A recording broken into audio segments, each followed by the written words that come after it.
So on August 21st, 2023, this little thing, this Vibrakill, which is meant for tennis rackets, this little thing changed my life, which I know is like the weirdest, most oddly specific thing to change someone's life. But hey, man. It is what it is. August 1st, 2023 is when I posted my How to Sound Like Phoebe Bridgers video. In that video, I learned that she used a rubber bridge in order to get her sort of iconic guitar sound. In my quest to not buy a rubber bridge guitar and to make a kind of a DIY hack, I learned that on this little Vibrakill thing, the slots that are meant for tennis racket strings actually end up fitting a guitar pretty well. And it was like a little DIY hack that got me the sound that I needed. I had no idea what would happen after that. I thought it was kind of like a fun, quirky hack. Dude, the entire internet sold out of them. Amazon, Babolat's own website, every like sports outlet website. Dude, I had a friend that went to a Dick's Sporting Goods. He went and bought one of these things and he was asked if he was a musician because that was the only people buying this product. So anyways, a few months go by, I don't really think about it too much, and eventually I decide to get into short form content. So I make a little video about the Babolat. That little short form video is now my most viewed video by far. It's got 4.5 million views. That's 3 million more than my second place video. And the second place video is a follow-up video to the first one. That means that the two most viewed videos on my channel are both about a tennis racket accessory. So I put it on TikTok because I figured, let's see what happens. I only had like 200 followers on TikTok. That video got 3 million views. Guitar.com even interviewed me about this video. At this point, the internet is beyond sold out of them and they're being resold on eBay for more money than you could buy them new. This made a big splash in the like indie DIY guitarist world, and they're gone. Actually, Babolat has discontinued this product. They made a new one called the Vibrakill 2. It's for tennis rackets. I'm sure it works great. I don't know. But us guitarists are kind of left out to dry or buy old used ones on eBay for more than they cost new. So you guys can see where this is going. I wanted to make one that was actually meant for guitarists. It seemed kind of stupid not to, and frankly, this works much, much better for a guitarist. So fun fact, I actually studied architecture and design before becoming a full-time musician. Anyways, me and my architect buddy, Nick, we sat down in our old 3D modeling software. We got as many guitars as we could get our hands on, and we took as many measurements as we could. We got like casting silicone that's usually used for like DIY crafts. We made 3D printed molds to cast them in. We did all of this in our room.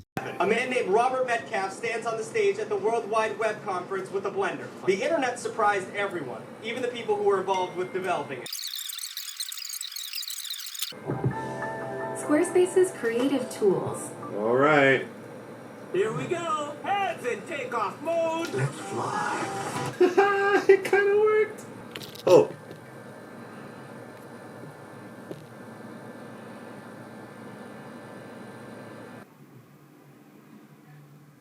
Oh my god, it's gonna work! Woo! Woo!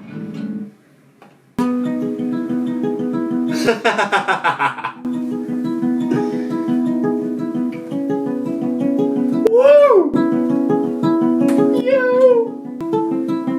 Yes, it looks really good! We made multiple different prototypes of like different hardnesses. Maybe you can see, I don't know. You can see these are, you know, different little hardnesses of like craft silicone.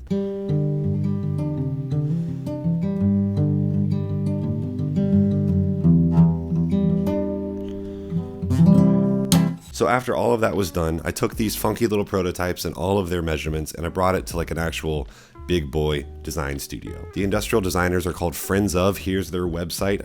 I want to show it to you guys so you know that these are really reputable, really talented designers. And we made this. This is called Plunk.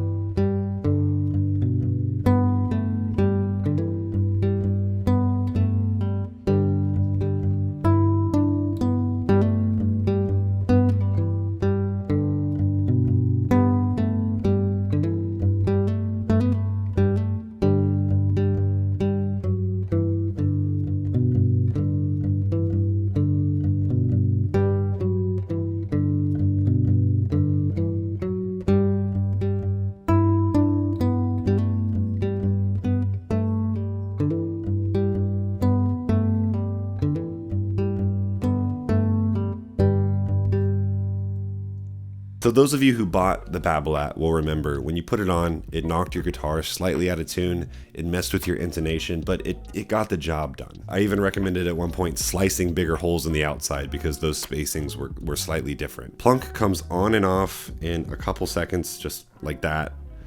It fits any standard size acoustic or electric. It's made of softer, more resonant silicone, so it's a bit rounder and more musical than the Babolat. It has a much more even mute across all of the different strings. And also as a side note, I did design it to have a bit more wiggle room, so if you have a kind of a different bridge setup, it should fit most things. I'll have the measurements on the website, but if you have like an 80-year-old archtop or something kind of before guitar measurements got standardized, it might not fit that. But either way, on the website, there's a 30-day return. So if it doesn't fit your guitar, you can just send it back. So for now, all I can do is ship this to people within the US. Hopefully, if this goes well and people are still interested in it, I can set up systems to ship this within Europe or Asia or wherever else there's demand. But for now, shipping these out of my house, this is what I can do. Anyways, the result is just a much, much better product than the Babolat.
There was a few things that were like really important to me.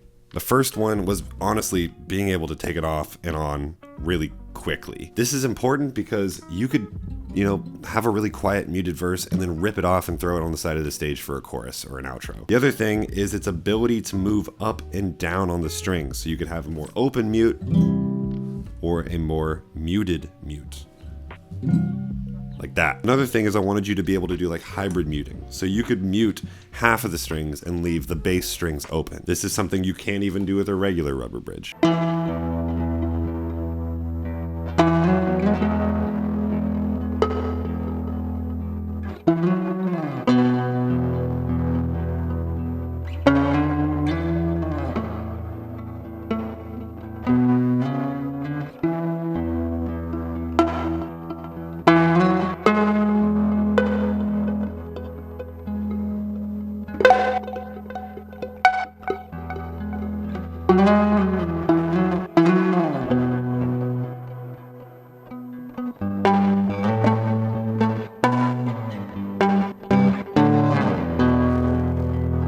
There's another part of this that I want to make sure is clear. The reason I've told you this whole story, the reason I show you footage of me casting the prototypes, and I stuck a camera in the corner of the design studio and told the industrial designers to just forget it was there. It's important for me that you know that this was not just a money grab. The original product that people seem to go crazy for is off the market, and it seemed silly to not replace it with something that was better and actually meant for a musician.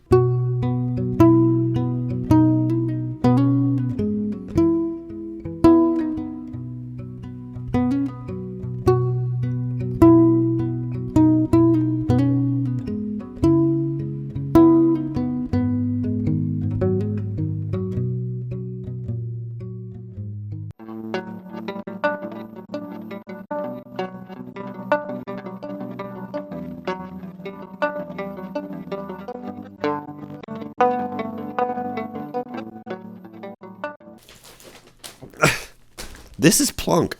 This is 1,000 plunks in a bag. Just know that when you get one, it was me that put it in that bag, or my mom, who's helping with some of the first shipments.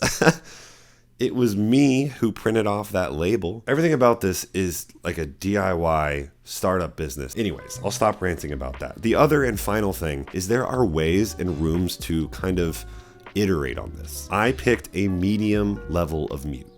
It's not quite as muted as the original Babolat mute, but there are ways to keep growing on this. This could be a softer silicone. That would be a brighter, more kind of trebly mute. You can make this a harder silicone. That is a much darker, bassier mute. This was kind of the Goldilocks zone. All of this to say, in the description of this video is a Google form. If you happen to get Plunk, I would love to get your feedback and we can see if we could take this anywhere else. All of this depends on selling this first bag of 1,000 of them.